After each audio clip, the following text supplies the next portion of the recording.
Bonjour à tous, aujourd'hui nous allons parler de l'allaitement. 4 parties, quelques chiffres sur l'allaitement en France, les avantages de l'allaitement, le contre, les inconvénients de l'allaitement, et pour terminer, mon point de vue sur le sujet. Alors commençons par un chiffre, j'allais dire le chiffre de la vidéo, c'est le taux d'allaitement en France. Il est de 67,6% en 2017. Donc en gros, c'est le chiffre le plus récent que j'ai trouvé sur internet. On va dire à peu près que 2 femmes sur 3 allaitent leur nourrisson à la naissance. Alors commençons par les avantages de l'allaitement. Le premier avantage, eh bien, c'est que le lait possède beaucoup de nutriments qui sont nécessaires à la croissance du nourrisson et aussi des anticorps qui permettent notamment de lutter contre les maladies et les infections du nourrisson. Alors un autre avantage, c'est qu'on peut allaiter partout.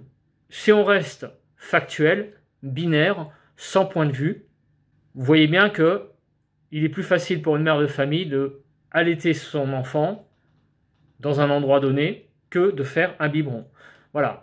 Dans un parc, par exemple, il est plus facile d'allaiter que de faire un biberon. Et il y a plein d'endroits comme ça.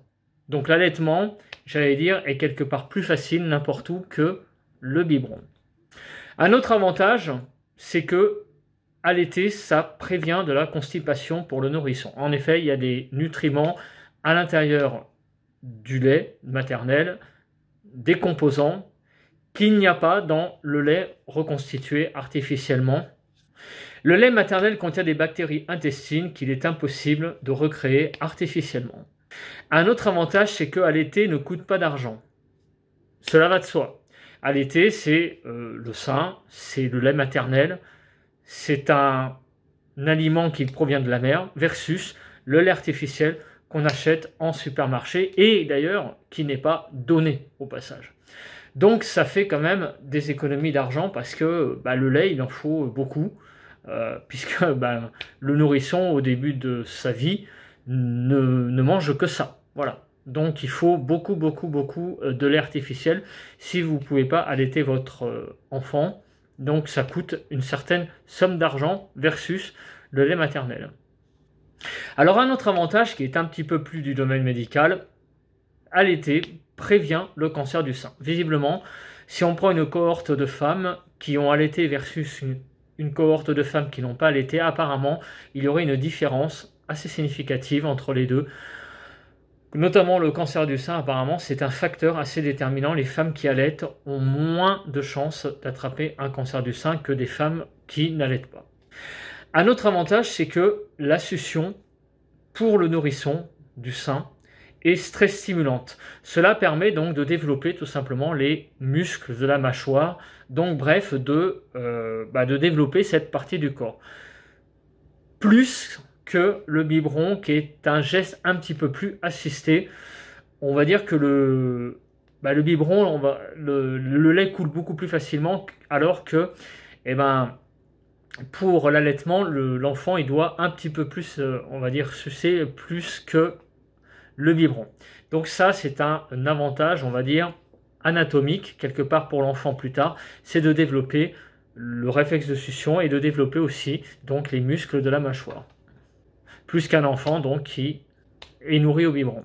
Alors un autre avantage, on va dire, de nature anatomique, c'est que le réflexe de succion, donc l'allaitement, entraînerait en fait une réduction plus rapide de l'utérus après l'accouchement. Voilà, après l'accouchement, l'utérus de la femme est assez, on va dire, détendu, de façon anatomique, c'est normal. Avec le réflexe de succion de l'enfant, l'allaitement, on va dire que ça donne un signal au corps de la femme pour que l'utérus reprenne sa position initiale, sa position normale. Un autre avantage de nature, on va dire, étude médicale, il y aurait un lien entre l'allaitement et l'obésité, à savoir que les femmes qui allaitent seraient en moyenne un peu moins obèses que les femmes qui n'allaitent pas. Voilà, ça reste de nature médicale parce qu'évidemment, Bah, vous voyez dans la vie, hein, je pense des femmes qui sont obèses et qui ont allaité, et des femmes qui sont pas obèses et qui n'ont pas allaité. Mais c'est une étude médicale, c'est une source que j'ai trouvée. Donc il y aurait un lien entre les deux. Les femmes qui allaitent, apparemment en moyenne, seraient moins obèses que les femmes qui n'allaitent pas. Passons à présent aux inconvénients de l'allaitement. Bah, le premier, c'est qu'il faut faire attention à l'alimentation. Voilà, la mère doit faire attention à son alimentation. En effet, oui, elle ne peut pas manger n'importe quoi parce qu'évidemment, quand une femme allaite, tout ce qu'elle mange, tout ce qu'elle ingère dans le corps passe dans toutes les substances du corps, les organes, les fluides et en particulier donc le lait. Et après, eh ben, le bébé il se nourrit de ça. Donc évidemment, on ne peut pas manger tout et n'importe quoi. Il faut un régime presque des fois adapté pour pouvoir allaiter son enfant. Alors un autre inconvénient, bah, il est de nature anatomique. Et oui, il n'est pas aisé pour toutes les femmes d'allaiter. Pourquoi? Bah, parce que c'est quand même, bah, j'allais dire, quelque chose d'assez mécanique en fait. Donc il faut que bah, le sein supporte cette mécanique répétitive. Le fait qu'un enfant se fasse allaiter, eh bien ça provoque toujours des montées de lait chez la femme. Et chez quelques femmes, eh bien des fois il y a des montée de lait notamment douloureuse. Il y a le sein donc qui est douloureux. Et des fois c'est vraiment des douleurs importantes. Donc rien que pour ça, eh bien chez certaines femmes, l'allaitement est totalement impossible. Un autre inconvénient, et bien un petit peu en corollaire de ce que je viens de dire, c'est que l'allaitement peut être très très fatigant. En effet, bah oui, c'est quelque chose qui est un réflexe anatomique, il y a des montées de lait, et donc bah, chez certaines femmes, cela peut se révéler assez fatigant d'allaiter tout le temps. Il faut quand même savoir qu'au début, l'enfant en fait se nourrit souvent, mais pas beaucoup de quantité. Donc en fait, c'est quand même quelque chose d'assez répétitif au tout début. Donc ça peut être assez fatigant déjà rien que pour ça au tout début. C'est vraiment tout le temps.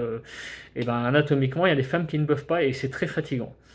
Et après, avec le temps, eh bien, les choses sont certes moins nombreuses dans la journée, mais par contre, c'est les quantités. L'enfant, au tout début, il se nourrit peu, mais souvent, mais au fil du temps, eh bien, il se nourrit moins souvent, mais avec des plus grandes quantités. Donc, il faut que la femme génère du lait en plus grande quantité pour la fois qui arrive. Voilà, donc la fatigue, ça peut être un facteur assez... j'allais dire négatif pour l'allaitement. Passons maintenant à présent à mon point de vue sur le sujet. Alors je vais donner un point de vue, on va dire, personnel, mais pas de père de famille. Voilà, parce que ça c'est quelque chose qui est un peu plus du domaine du privé, mais je vais donner un point de vue en fait de façon générale. Bah, en fait il est assez simple, mon point de vue, c'est que moi je suis toujours pour, on va dire, laisser la nature. Voilà, faire. Donc bien évidemment, moi je suis pour l'allaitement si c'est possible, évidemment, parce que bah, c'est la nature même qu'une mère nourrisse son bébé de manière naturelle. Le lait qui est vendu dans le supermarché, ou avant, dans le temps, il y avait ce qu'on appelait les nourrices, parce qu'il faut quand même savoir que dans le temps, quand les femmes ne pouvaient pas allaiter, il y avait ce qu'on appelait les nourrices, c'est-à-dire que c'était vraiment des femmes qui avaient des bébés elles-mêmes et qui nourrissaient d'autres bébés. Donc c'était vraiment le nom qu'on donnait à ces femmes-là. C'est maintenant le surnom qu'on donne, entre guillemets, le surnom qu'on donne aux assistantes maternelles, les nourrices. Mais avant c'était vraiment ça. Voilà, il y avait des femmes qui partageaient en fait leur allaitement avec d'autres enfants qui ne pouvaient pas être nourris par la mère. En fait, le lait maternel, je ne sais pas depuis combien de temps ça existe, mais ça n'a pas toujours existé, il faut quand même le savoir. Donc maintenant il y a ça, c'est un substitut qui est, j'allais dire, heureusement présent, mais moi je préfère largement la nature quand c'est possible. Évidemment, si pour des raisons X ou Y, la femme, elle ne peut pas allaiter. Alors quand je dis des raisons X ou Y, c'est plutôt des raisons anatomiques, parce que des raisons de choix, là j'avoue que je suis un petit peu plus quand même réservé là-dessus. J'avoue que quand il y a des femmes qui ne peuvent pas allaiter pour diverses raisons diverses et variées, qui n'ont rien, en fait en gros, ce que je trouve dommage, c'est que si une femme a un moyen anatomique de le faire, mais elle ne le fait pas pour d'autres mauvaises raisons, là, je trouve quand même que c'est pas top. Voilà.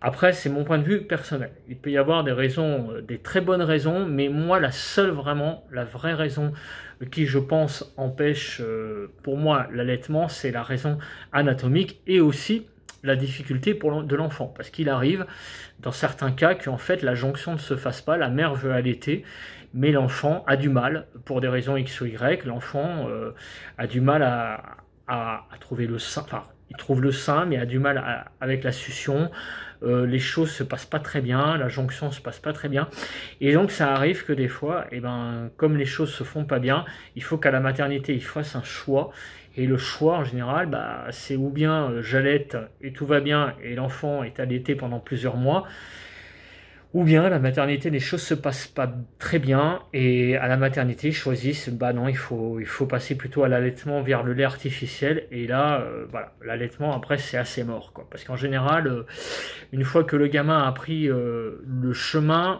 du lait artificiel ou du lait, donc de l'allaitement, il est bien difficile après derrière de faire marcher en arrière.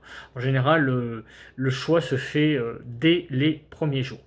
Donc je trouve ça dommage hein, quand les femmes ne peuvent pas allaiter parce que c'est quand même, je pense, quelque chose de très important pour le lien mère-enfant. Et je trouve quand même que bah, ça construit un lien qui est pour la mère, je pense, quelque chose qui est inoubliable. Voilà. Après, dans les années d'après, quand ils voient leur enfant grandir, voilà, ils se rappellent que les femmes se rappellent bah, qu'elles ont allaité, et je pense que c'est un lien qui est vraiment très important entre la femme et son bébé. Voilà, n'oubliez pas de liker si vous avez aimé la vidéo, de vous abonner à la chaîne, de mettre un commentaire, et on se retrouve pour une prochaine vidéo, un prochain sujet. Bye bye à tous.